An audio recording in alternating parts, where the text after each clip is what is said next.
कहानी की शुरुआत समुद्र की खूबसूरत दुनिया से होती है, जहां एक क्लाउनफिश मार्लिन अपनी पत्नी कोरल के साथ खुशी खुशी रहता है।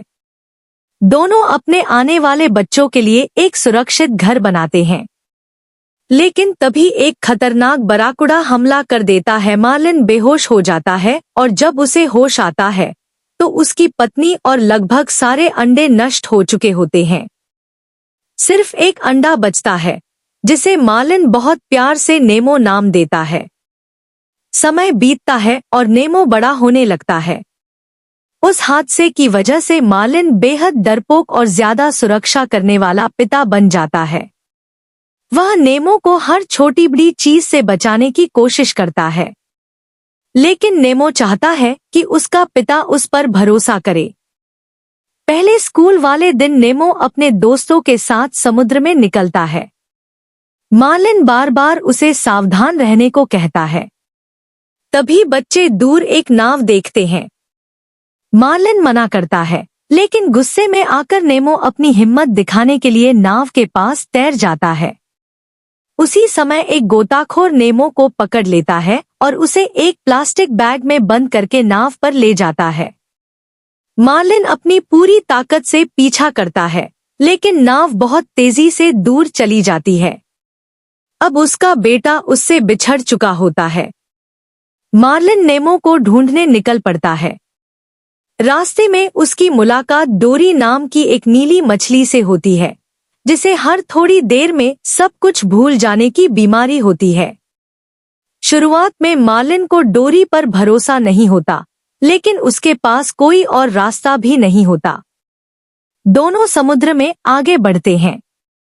उन्हें एक गोताखोर के चश्मे पर लिखा पता मिलता है, जो नेमो तक पहुंचने का पहला सुराग होता है। लेकिन तभी एक विशाल शार्क सामने आ जाती है।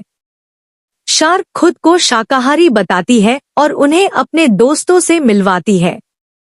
सब कुछ ठीक लग रहा होता है, लेकिन अचानक खून की गंध आते ही शार्क का व्यवहार बदल जाता है। अब वह मार्लिन और डोरी पर हमला कर देती है।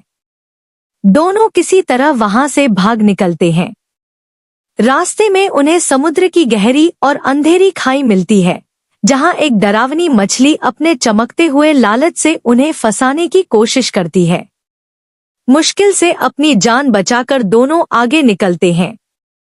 इधर दूसरी तरफ नेमो को एक दंत चिकित्सक के क्लिनिक में बने बड़े एक्वेरियम में रखा जाता है।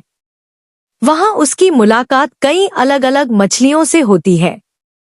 इन सबका नेता गिल होता है, जो पहले भी कई बार भागने की कोशिश कर चुका है। गिल नेमो को बताता है कि अगर वे यहाँ से नहीं निकले तो शायद कभी समुद्र वापस नहीं जा पाएंगे।